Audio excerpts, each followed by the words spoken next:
Eymen, arkadaşların demiş ki Eymen'in küçük boks makinesinde 2000 vuruyor. Yoksa Eymen güçlü değil mi demişler.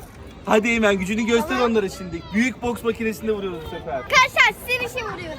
Hadi bakalım Eymen. Ama vurmaya çalışacağım arkadaşlar. Eskiden şuraya kadar vurmuştum. Hadi bakalım. Bunda 2000'in üstünde vurmak zaten çok iyi vurmak demek bir çocuk için. Oo, bu sefer iyi oldu Eymen. Bir yolda